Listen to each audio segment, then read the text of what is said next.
All right, hey Tom, listen, when you got a vacancy, you want to get it on the market right away, and that's what I've done.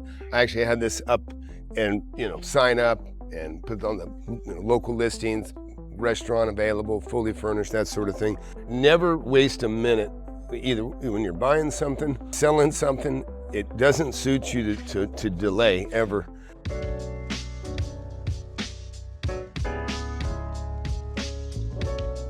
Very good, here we go. Thank you.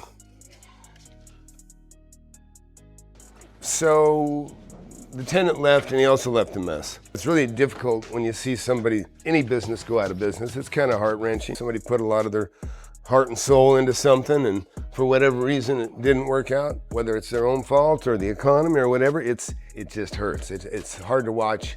In this situation, basically, we were so far behind that I basically now own everything inside the restaurant.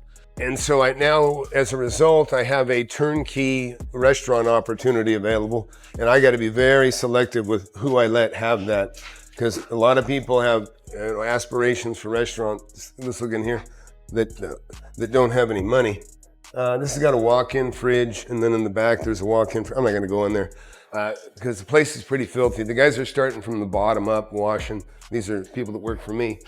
And the floor is sticky in here and it's slippery in the fridge. So we got to just get this thing cleaned. And I got a chef coming over here right now to meet me that's interested in doing something. And it's funny because you'll learn in my mentorship a lot of tips and tricks to making things happen. This guy, as a result of some of the things I do, that's how I found this guy. I can tell you a lot of times restaurant and bars, three guys will open a restaurant and bar, and it's like buying a boat. Happiest day is when they started. And then the next happiest day is when they get rid of the thing. Oh, somebody's here. Okay, let's go. We're not going to film him. He doesn't expect that, but we'll talk about the result. So anyways, the potential tenant just left. I like him as far as a good prospect. He's a better prospect than who I visited yesterday. I've got a LOI, that's a letter of intent, saying, hey, we want to do this, this, and this. It can be a way of kind of, without having to go through the procedure of writing the lease, negotiating down to a point of then you build the lease. I like letters of intent for negotiating leases. I hate letters of intent for buying or selling property. But he is very interested, and I just bottom line, I'm not gonna play games. I said, look, this is the bottom line. This is what I want. This is what I'll do. And for your first year, to help them get through their first year, I told them, how much money. This place used to do a lot. For a restaurant, this place did a lot. And in the past, so it could do a lot again. So he's aware of that. And so he's gonna talk to his partner and get back with me, and then I'll weigh the value of him as a tenant versus the other gentleman, and I'll pick one of them or I'll find a new one. So that's it. So the next thing you're gonna see is a for lease sign up there saying 2,000 square feet and who to call or text. And that's what's going up next. And that's just a natural. You always want to put a sign on your property. Never rely on just an ad. That's stupid. Because people that are in the neighborhood, people are cruising the areas where they want to put a business, just like they'll cruise the area where they want to live. So never be shy about putting up a sign. It's probably the most important thing you can do to get the best tenant. Clean it up inside. We'll scrape this paint off the outside here and just make it look very, very clean and presentable. And I'm actually ordering a machine today. I'm buying what's called a squeegee machine.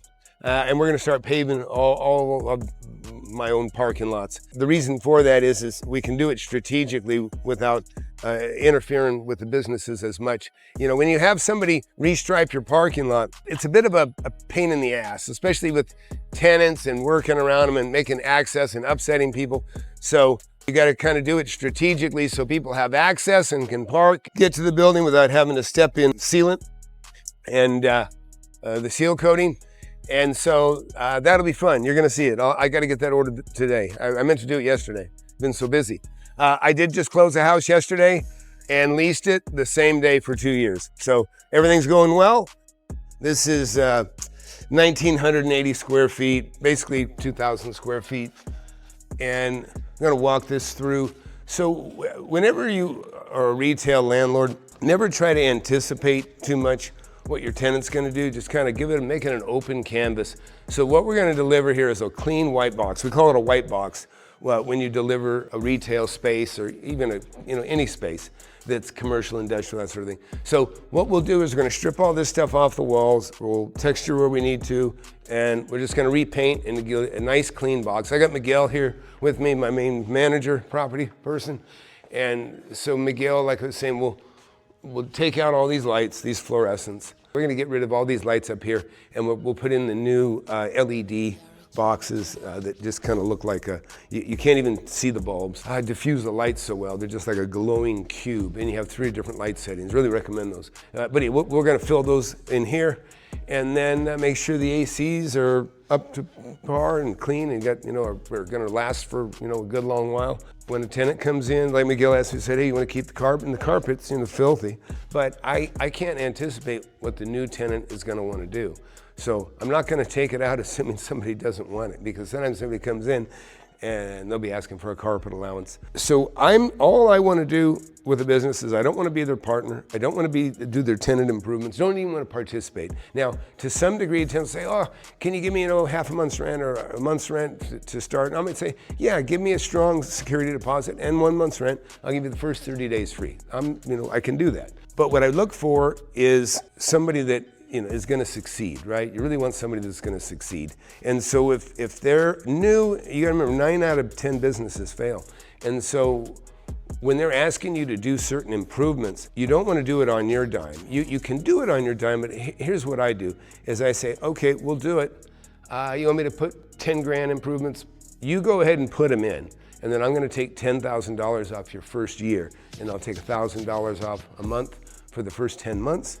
And then they're getting the money that they wanted, but if they failed in between, I'm not gonna eat it, you know what I mean? It's not gonna be my burden, it's gonna be theirs. I'd maybe take a little bit less rent, but I'm willing to take that risk. That's what we'll do is, this will just get all, and our painters are ready to go right now too, right? So yeah, just have them strip it, paint it. We'll get the lights in, pull these out, and we'll be good to go. That's it. Hit that like button, hit that subscribe button. Go to Flip Anything USA and get my book, Wake Up and Smell the Real Estate. Not a better book out there. And you want to talk to me, just fill out any of those things at flipanythingusa.com. The webinar or the mentorship, if you want to apply. It's expensive, but it's worth it. I got many millionaires in my class, new millionaires. So I look forward to hearing from you. See you.